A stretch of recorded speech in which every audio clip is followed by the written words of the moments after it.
Un développeur de Tornado Cash arrêté aux Pays-Bas, MakerDAO qui pourrait prochainement se débarrasser de ses USDC, BlackRock qui va proposer un trust BTC et qui fait monter le token EWT, Strike qui annonce une carte de paiement, ou encore Domerge qui est avancé et le hard fork qui serait dorénavant inévitable.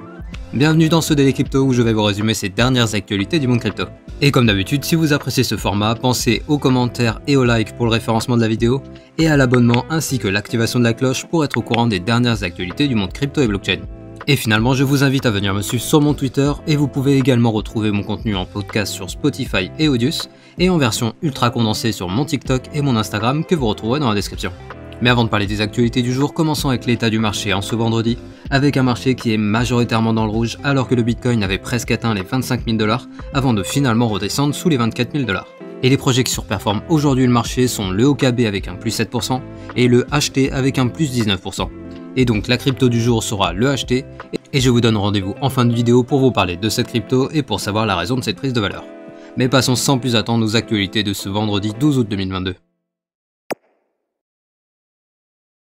On débute les actualités du vendredi avec une arrestation en lien avec Tornado Cash. Et tout d'abord, je vous rappelle qu'en début de semaine, le célèbre mixeur de crypto avait été placé sur la liste noire par le régulateur américain, et suite à ça, les ennuis se sont enchaînés pour le projet, car de nombreux acteurs centralisés comme par exemple Circle ont commencé à geler des fonds provenant du mixeur, et on a également eu le référentiel de code GitHub qui a clôturé leur compte, et le principal fournisseur de nœuds Ethereum, le protocole Infura, les a tout simplement débranchés du réseau. Et cerise sur le gâteau, suite à tous ces ennuis, le site a été mis en ligne par les équipes, mais les développeurs derrière le protocole ont immédiatement déclaré qu'ils travaillaient à remettre une nouvelle version du site en ligne avec de nouvelles adresses. Mais visiblement les ennuis pour les équipes sont loin d'être finis, car on apprend aujourd'hui que l'agence néerlandaise des crimes financiers a arrêté un des développeurs de Tornado Cash à Amsterdam pour une application présumée dans une affaire de blanchiment d'argent via Tornado Cash. Et l'agence a également déclaré que d'autres arrestations en lien avec cette affaire pourraient avoir lieu.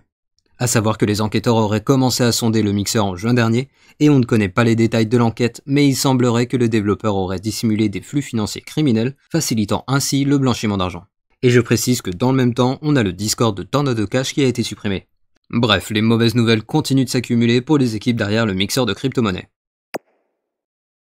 On reste dans les actualités en lien avec le bannissement de Tornado Cash avec l'écosystème crypto qui s'inquiète de la perte de décentralisation. En effet, le fondateur de MakerDAO, qui est, je vous le rappelle, la DAO qui gère le stablecoin décentralisé DAI, a annoncé que suite au gel de plusieurs wallets par Circle, le projet devait rapidement trouver une alternative à l'USDC pour backer son stablecoin, étant donné qu'un stablecoin décentralisé ne peut pas dépendre d'un acteur centralisé qui, du jour au lendemain, peut décider de geler des fonds. Et bien que le fait que Circle puisse geler des fonds soit bien connu, le gel des 38 wallets en lien avec Tornado Cash a été vivement critiqué par la communauté et a eu l'effet d'une piqûre de rappel sur les acteurs de la finance décentralisée. Et donc pour le fondateur de MakerDAO, il faut que le projet réfléchisse à un modèle qui permettra de s'affranchir de la dépendance à l'USDC, voire même de tout stablecoin adossé au dollar, car si un jour Circle décide de bloquer des fonds qu'ils possèdent pour garantir leur stablecoin, cela pourrait entraîner un dépeg qui pourrait être catastrophique pour l'écosystème, étant donné que le jeton est très utilisé dans la DeFi et qu'il s'agit du 4e stablecoin en termes de capitalisation. A savoir qu'à l'heure actuelle, l'USDC représente la majeure partie des jetons garantissant leur stablecoin comme vous pouvez le voir à l'écran, et il propose de remplacer les USDC par des Ethers. Mais Vitalik Buterin a réagi en disant que ce n'était pas une très bonne idée, car si l'ETH venait à perdre fortement en valeur, l'ensemble des garanties perdrait ainsi en valeur, et donc le stablecoin pourrait ne plus être garanti intégralement. Bref, on voit ici que l'affaire Tornado Cash n'a pas fini de faire des vagues dans l'écosystème crypto, et il semblerait qu'il y aura un avant et un après Tornado Cash pour la décentralisation de l'écosystème. Mais parlons maintenant d'acteurs centralisés avec BlackRock qui a fait une grosse annonce hier. Et alors que le plus grand gestionnaire d'actifs au monde avait signé un partenariat la semaine dernière avec Coinbase pour offrir des services de trading et de garde crypto à leurs clients, on a appris hier qu'ils allaient lancer un trust privé Bitcoin afin de pouvoir proposer à leurs clients institutionnels d'investir sur Bitcoin. Et ils déclarent que malgré la baisse des marchés, leurs clients institutionnels continuent de s'intéresser à cet actif et ils répondent ainsi à la demande de leur clientèle. Et le gestionnaire a également déclaré qu'il souhaitait participer à la décarbonisation de Bitcoin via des investissements stratégiques, et finalement ils annoncent qu'ils explorent également les domaines de la blockchain et de la tokenisation d'actifs. A savoir que suite à ces déclarations, on a l'homme d'affaires et politicien Anthony Scaramucci qui a rappelé qu'il n'y aura que 21 millions de Bitcoin et que le trust sur Bitcoin de BlackRock va entraîner un choc de la demande. Et d'ailleurs, les annonces de BlackRock concernant les investissements pour la décarbonisation de Bitcoin a eu un impact très positif sur un projet crypto. En effet, lors de cette annonce, ils ont cité un projet en lien avec cette thématique, et le token de cette société, le EWT, est passé de 2,6 $ à 4,4 $ en quelques heures après la déclaration de BlackRock. À savoir que le EWT est le jeton du projet Energy Web Token qui propose des solutions qui permettent de contrôler et de gérer des systèmes électroniques en ligne et ainsi de rendre la consommation d'énergie plus efficiente, ce qui, d'après l'ambition du projet, pourrait être l'une des solutions pour décarboniser Bitcoin. Bref, il semblerait que désormais BlackRock va progressivement devenir un acteur important dans le secteur des cryptos. Et en parlant d'adoption, on a Strike qui va lancer sa propre carte de paiement Visa. En effet, l'entreprise qui est derrière le Lightning Network vient d'annoncer le futur lancement de sa propre carte de paiement Visa qui permettra de réaliser des paiements, des transferts ou dépôts en Bitcoin au travers du réseau Lightning. Et la particularité est que la carte proposera de gagner des récompenses dont on ne connaît pas encore le détail, étant donné que la carte n'est pas encore disponible et qu'à l'heure actuelle, les personnes désirant se procurer cette carte doivent tout d'abord s'inscrire sur une liste d'attente. Et étant donné qu'il s'agit du réseau Lightning, Strike a annoncé qu'elle prendra 1% sur tous les bénéfices de cette carte, qui seront ensuite reversés pour le développement du réseau open source. Faisons maintenant une mise à jour rapide sur l'arrivée de The Merge sur Ethereum. Mais je vous rappelle tout d'abord que hier, le testnet Coerly avait fusionné avec succès avec le Proof of Stake, et aujourd'hui on apprend que The Merge sur la chaîne principale se fera un peu plus tôt que prévu, étant donné que la mise à jour sera effective le 15 ou le 16 septembre au lieu du 19 septembre. A savoir que le 6 septembre aura lieu la mise à jour Bellatrix qui déclenchera le passage au Proof of Stake, et du coup le 15 ou 16 septembre ce sera la mise à jour Paris qui viendra finaliser le processus.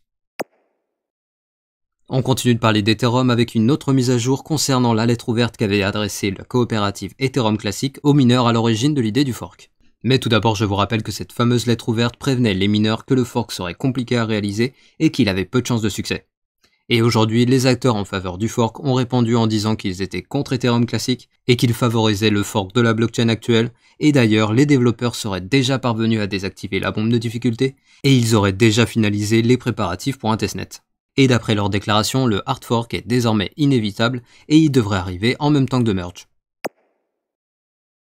Et on finit les actualités du vendredi avec le flash du jour. Tout d'abord, suite à l'attaque de Curve Finance en début de semaine qui avait vu la perte de 570 000 $, on apprend que le hacker aurait tenté de faire transiter des fonds discrètement par Binance, et bien sûr les équipes de la plateforme s'en sont aperçues et ils ont ainsi récupéré 450 000 $. Ce qui fait que grâce à Binance et FixFloat, les fonds vont être entièrement retournés à Curve Finance. Et finalement aux USA, suite à la perquisition du FBI dans le domicile de Donald Trump, les autorités fédérales auraient retrouvé des documents qui laissent penser que l'ancien président pourrait chercher à utiliser la DeFi pour le financement d'une potentielle campagne présidentielle en 2024 dans le but de laisser le moins de traces possible. Et parlons maintenant de la crypto du jour qui est le HT. Et tout d'abord, le jeton est actuellement en 67e position sur CoinMarketCap avec une capitalisation de 823 millions de $. Et le HT, c'est quoi ? Eh bien, il s'agit du token de la plateforme d'échange Huobi, et pour information, la plateforme a lancé son jeton en 2018, et leur place d'échange est actuellement en 9e position en termes de volume échangé sur les dernières 24 heures. A savoir que les fondateurs de Huobi attirent aujourd'hui de gros acheteurs. En effet, le fondateur vient tout juste de déclarer qu'il cherchait à revendre 60% de ses parts qui sont évaluées à environ 3 milliards de $, ce qui en ferait le plus gros rachat de l'histoire des crypto-monnaies. Et visiblement cette offre est très attrayante, car on apprend que Sam Bankman-Fried, le fondateur de FTX, et Justin Sun, le fondateur de Tron, seraient tous les deux dans la course pour acheter ses parts, mais pour le moment, on n'a pas beaucoup plus de détails, donc affaire à suivre dans ce Daily Crypto. Ainsi se termine le Daily Crypto du vendredi, et je vous invite à venir me suivre sur mon Twitter que vous retrouverez dans la description, et je vous rappelle également que vous pouvez retrouver mon contenu en version podcast et en ultra condensé sur les différentes plateformes que vous retrouvez également dans la description. Et comme d'habitude, pensez au like pour le référencement de la vidéo, et à l'abonnement ainsi que l'activation de la cloche pour être notifié dès que je sors une nouvelle vidéo. Et je vous dis à demain pour un nouveau Daily Crypto.